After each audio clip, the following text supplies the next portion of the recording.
श्याम के पास एक भैंस थी। उसने उसका नाम चंपा रखा था। चंपा बहुत ही होशियार और सुरती भैंस थी।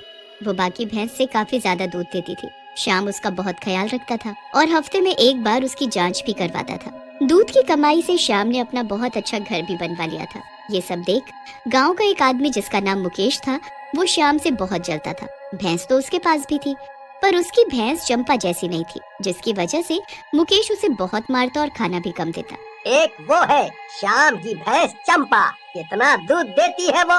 सुबह शाम दोनों टाइम बाल्टियां भर भर के दूध बेचता है श्याम। और देख कितना अच्छा घर बनवा लिया है उसने। और एक तू है मरगिल्ली सी, कितना ठूस ठूस के खाती है, पर दूध रत्ती भर देती है। इतने में महीने का खर्चा भी ढंग से नहीं चलता। तू इतना खाती है, सब कहाँ जाता है? बोल बोल ना। तूने आज तक मुझे इसी झोपड़ी में बनाए रखा, जबकि मैं और श्याम दोनों एक ही साथ भैंस लेकर आए थे। और आज वो कहां से कहां पहुंच गया। और मुझे देख, सब तेरी वजह से है। उस रात मुकेश ने गुस्से और जलन में अपनी भैंस पर बहुत अत्याचार किया और खाना भी नहीं दिया। ऊपर से कड़क ठंड में बाहर खुले में ही बंधा छोड़ दिया, जिसकी वजह से उसकी भैंस ठिठुर ठिठुर कर मर जाती है। फिर अगली सुबह मुकेश रोज की तरह भैंस का दूध निकालने आता है। अरे ये उठ क्यों नहीं रही? अरे इसे क्या हो गया? थोड़ी जांच पड़ताल करने पर मुकेश ने भैंस को मरा पाया, तो अब मुकेश आग बबूला हो गया। बस इसी की कमी रह गई थी। जो चूना भूसा था वो भी मर के साथ ले गई। अब मेरा खाना खर्चा कैसे चलेगा? कैसे भी करके कुछ तो चक्कर चलाना पड़ेगा। कुछ दिनों बाद एक रात को श्याम के घर चोरी हो जाती है। हाथापाई में श्याम की जान चली जाती है और उसकी भैंस चंपा भी चोरी हो जाती है। इधर मुकेश का नाम पूरे गांव में फैल जाता है। हर कोई उससे दूध लेने लगा, जिससे उसकी कमाई दिन ब दिन बढ़ने लगी और उसने कुछ ही महीनों में श्याम से भी अच्छा घर बनाकर खड़ा कर दिया। गांव भर में इसकी चर्चा होने लगी।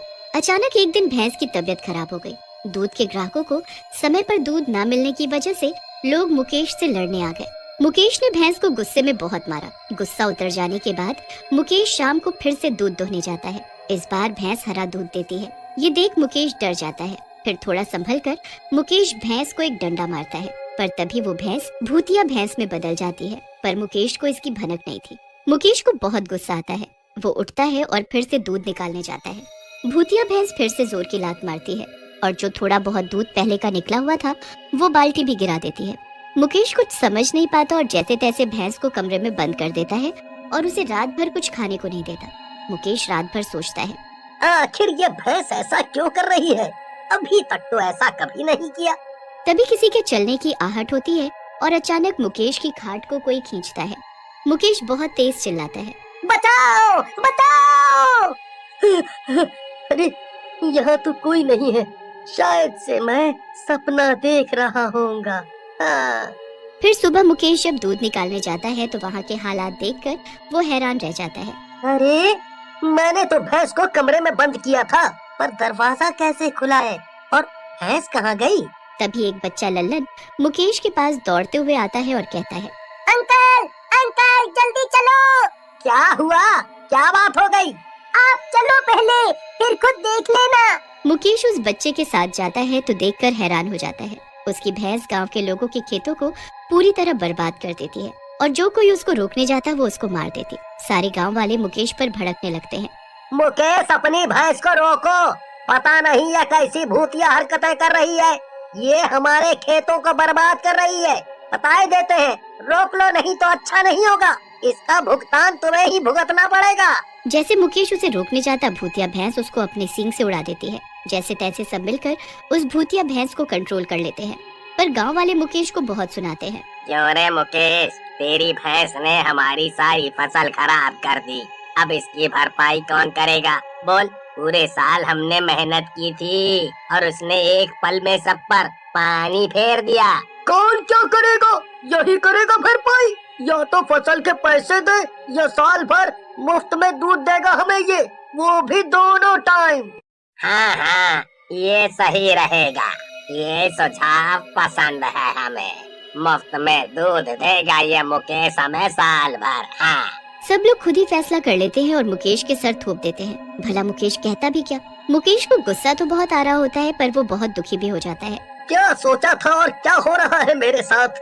भगवान मेरी जैसी किस्मत तो किसी को भी ना दे। इतनी फूटी किस्मत है मेरी कि सोना भी मिट्टी बन जाए मेरे हाथों में आके। तभी एक रात अचानक तबेले में से आवाजें आने लगती हैं। मुकेश उठकर देखने जाता है। उसकी नजर भैंस की पूंछ पर पड़ती है जिसमें आग लग जाती है, पर वो ये देखकर हैरान हो जाता है। अरे आग लगने के बाद भी ये भैंस कुछ कर क्यों नहीं रही है? इसको आग का असर नहीं हो रहा है क्या? क्या हुआ मुकेश, घबरा क्यों गए? पानी डालो, आग बुझाओ, मेरी पूंछ जल जाएगी। और इतना कहकर वो जोर जोर से हंसने लगती है। तुम्हें जलन नहीं हो रही है क्या? तुम इतनी आराम से कैसे खड़ी हो? मुकेश को अचानक अपने शरीर पर जलन लगने लगती है और वो देखता है कि उसके शरीर में आग लगी हुई है। मुकेश चिल्लाते हुए बाहर आ जाता है और जोर जोर से चिल्लाते हुए कहता है, बचाओ, इस आग से कोई बचाओ, नहीं तो मैं जल जाऊंगा। अरे कोई आग बुझाओ मेरे ऊपर से, बहुत जलन हो रही है। मुकेश की चीख पुकार सुनकर सारे गांव वाले इकट्ठे हो जाते हैं मुकेश को बचाने के लिए। पर जब वो मुकेश को देखते हैं तो उनके कुछ समझ में नहीं आता। अरे खड़े खड़े मेरा मुंह क्या ताक रहे हो? मुझे बचाओ कोई। आप लोगों को मेरे शरीर में लगी आग नहीं दिख रही क्या? अरे बुझाए तो जब कहीं आग लगी दिखे हमें, है? पहले ये बताओ भाई मुकेश कि आग लगी कहाँ है? मेरे कपड़ों पर तुम्हें आग लगी नहीं दिख रही क्या? सब लोग मना कर देते हैं। फिर मुकेश खुद को देखता है तो उसे भी कोई आग नहीं लगी दिखती और न ही उसका शरीर जला हुआ था। अरे मेरा शरीर तो बिल्कुल ठीक है, मतलब मैं बच गया, पर फिर वो आग। अरे ये पागल हो गया है और कुछ नहीं। चलो भाइयों, नींद खराब कर दी इसने हमारी। परेशान मुकेश उदासी भरा चेहरा लिए घर के भीतर आता है कि तभी अंधेरे में उसे किसी की लाल आंखें दिखती हैं। कौन है वहाँ?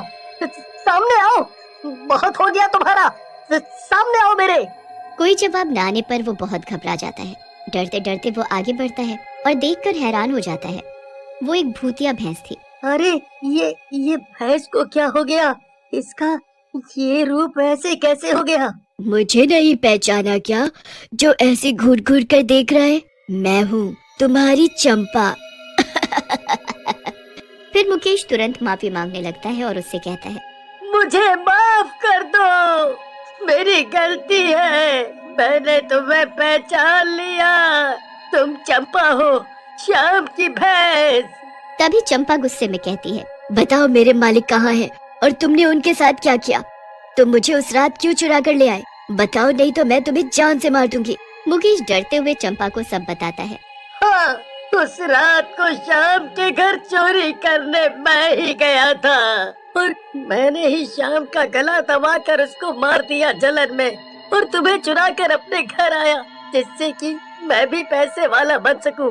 पर तुम मुझसे बात कैसे कर सकती हो? तुम तो एक जानवर हो और जानवर बात नहीं करते।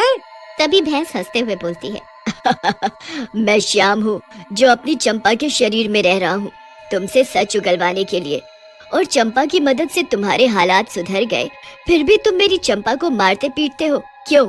इसीलिए मैं चंपा के शरीर में आकर तुम्हें परेशान कर रहा था, जिससे कि तुम्हें ये एहसास हो कि जानवर भी सजीव होते हैं और इनमें भी जान होती है। हम इन्हें प्यार से रखेंगे तभी ये हमारी बात मानेंगे और हमारे लिए कुछ करेंगे। ये सब सुनने के बाद मुकेश रोते हुए श्याम और चंपा से माफी मांगता है और कान पकड़कर कहता है, अब से मैं हर जानवर को प्यार से पालूंगा और ध्यान रखूंगा उनका, और मुझे माफ कर दो श्याम, मैं तुम्हारी जिंदगी तो वापस नहीं कर सकता, पर मैं वादा करता हूँ तुम्हारी चंपा का बिल्कुल तुम्हारी तरह ख्याल रखूंगा।